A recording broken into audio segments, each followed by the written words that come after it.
You're making some really decent bikes. Kawasaki is one of the Kawasaki KLR is one of the reasons I really didn't like the Kawasaki brand, and it was some things that were afterthoughts on the bike. That the original one I had in 1997 when I was about 6 years old. Anyways, I took mine off road, and the first thing I did within the first 2 hours was shear off the drain bolt. And the drain bolt, if I'm going to point underneath here, would be underneath here, and there's a drain hole in the skid plate.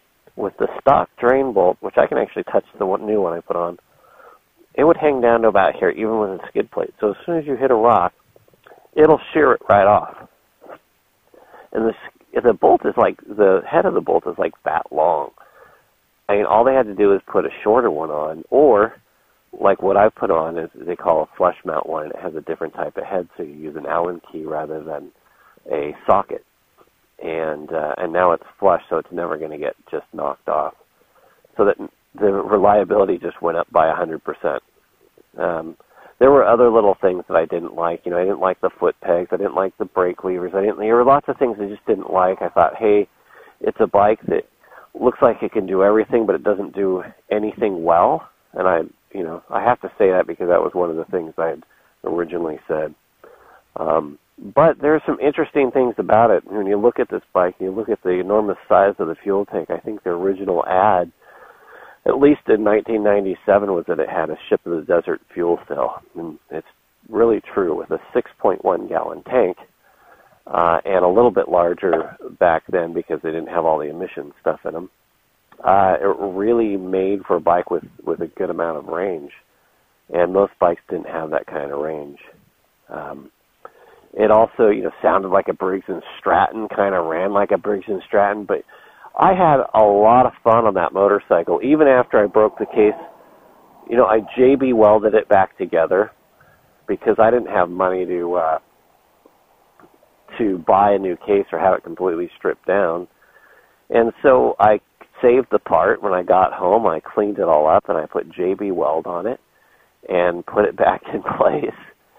And interestingly enough, even after doing that, I was still able to pull the drain plug out because the JB weld, when I JB welded in there, I put oil on the threads of the bolt, and it just JB welded that part in there. It seeped a tiny, tiny bit, but it really didn't leak much. Amazing. Anyways, JB weld. It's a basic bike. Even with its new fairings on it, this bike has remained much the same as it has when it was originally produced. It doesn't have fuel injection, so it's got a choke. It's got a carbureted, single-cylinder 650 motor that puts out a good amount of horsepower, but not an overly huge amount.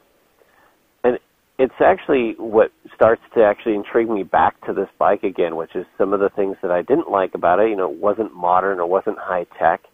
And after doing a lot of adventure riding now, I've been quoted many, many times by everybody that I ride with is I don't want a high-tech bike, because every time I take a high-tech bike out in the mountains, that high-tech breaks down, and I'm left with a bike that won't even run because the high-tech is broken or stops functioning because it gets dirty. Well, with a bike like this, I think you can sink it in the mud and it's still just going to run. So we go straight in. Briggs & Stratton kind of comments are actually probably pretty good. And if you're a KLR owner, you kind of know what I mean. Always runs, always works. Even with the thing they call the doohickey, even if that breaks off and the cam chain is loose, the thing still runs. It's like, an army tank or something. So originally decided I was going to do a build, and it was going to be a lightweight build. And I was going to build a CRF 250L. And I wanted a lightweight adventure bike, not just a dual sport, but a lightweight adventure bike. And everybody's like, oh, no, don't do that. Well, I pretty much convinced myself, yeah, that's what I was going to do. And then I ended up just happening upon this bike at a reasonable price, very reasonable price. And I said, hey, what the heck? Let's build that up and see what it's like. You know, I had one years ago. It's the first bike I ever did adventure riding on. And, but I should build another one of these. What the heck? And it's going to be less money than anything else I would have built when I'm done. And I'm almost done. I mean, everything's pretty much complete. Just waiting for the windshield to come in. I've even bought the lightweight bags, pannier system that I'm going to use, which is Giant Loop Coyote. I want to be able to pack lighter, so I'm going to use the Giant Loop Coyote bag, which mounts really well on this bike, and then a small backpack, and that's everything. I'll be at 30 pounds with everything I need to bring.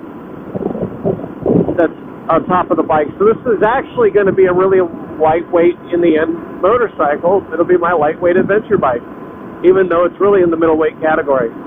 Well, on to the review. All right, so the handlebars being up like this for me really improved the ability to, the comfort level on the bike.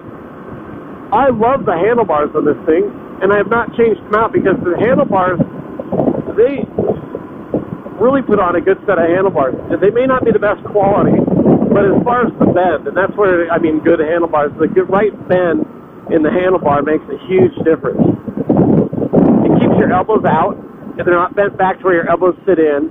And I think some people change these bars out because like, oh, my elbows are out. Well, that's where you want them. You know, on a dual sport or adventure motorcycle, you want your elbows out. You have more control.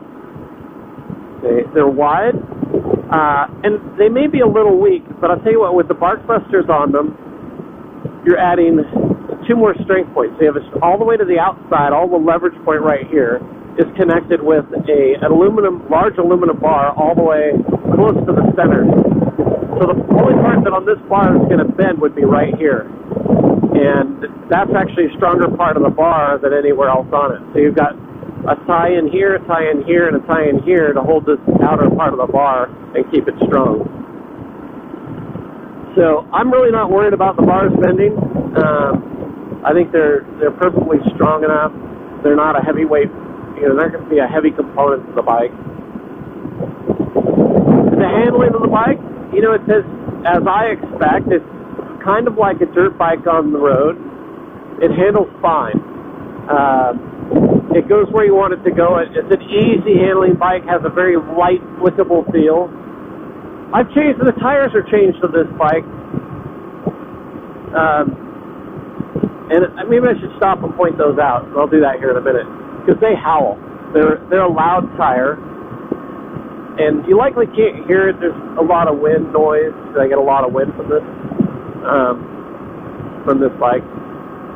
And all the noise you're hearing is from inside my helmet and not the outside. But I'm going to go ahead and stop right up here, and we'll take a look at the tire collection that's on this bike. And they do howl. They're a loud tire. I'm going to pull right over here. We'll take a look at them.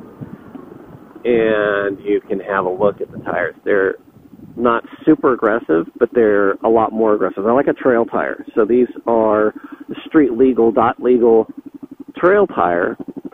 And you can see the pattern on them. They have a small sipe in them, lots of lugs, and they're a nice tire. It's Shinko, and it's funny, I've run a lot of Shinko tires now, and in one of my blogs, I do written blogs for some of the trail reviews I do, and there is a trail tire that Shinko made that I don't believe they produce anymore, and I had one put on in Alaska, and it was the most horrible tire I'd ever had. It was unbelievable. But for the most part, every Shinko tire I've purchased since then has been amazing. This is the 244, which I believe is called like a Golden Boy or something like that. Yeah, Golden Boy tire. And it's not really a sturdy street tire for doing lots of, it's not made for the handling, but it's made to do both street and dirt, and it does them both. Kind of like this bike. it does everything, and it does it pretty well. It's not amazing handling as far as like getting into heavy in the corners. You might get a little bit of tire wash with it. They're a flexible tire, and they howl a bit. But off-road, they're going to be a decent tire as well. They get good traction in the rocks. They get good traction in the light dirt. And in heavy mud, they would tend to collect the mud. So I wouldn't consider it a really great mud tire, but I tend to stay away from mud if I can. So the handling, it's really an easy handling bike. It doesn't do anything you wouldn't expect it to do. The steering wheel doesn't bounce around in the steering wheel. The handlebars don't bounce around when you're hitting bumps. But I will demonstrate something that's interesting on this bike when I get in a straightaway up here. The handling's great. With the big handlebars, it makes it really easy to lean into corners. You've got lots of clearance to be able to lean the bike way over. And so it's going to hold its own on the street. If you put a good set of street tires on it, I think you're going to get to the point where the bike's not going to handle as well as the street tires will perform. And so having a sort of a dirt-oriented tire or on and off-road tire is going to be a good choice. There's not much of a straightaway, but here, if I give a little push on the handlebars like that, the whole bike kind of wiggles, and that flex comes from the flex that you would feel in that. And it's not a scary feeling. It just, you go, wow, the bike has a little bit of flex in it. It's really not the bike. So there's two things that add that flex in it. The frame's not adding that flex. I noticed this on my first one too, but so I kind of got some experience in this. But there's a couple things that add that flex, and one of them is the tires. Okay, so the tires are more of a dirt-oriented tire. They have a lot of flex to them. I can push on the knobbies, and they move, right? Whereas street tire is not going to do that. You'd lose part of that flex in the bike if you remove that. But the part you won't remove is the forks, having a non-inverted fork. So you've got the smallest portion of the fork in the triple clamps and the largest portion down here by the wheel. So when you're trying to give it a little bit of too much steering input, you get a little flex in that fork.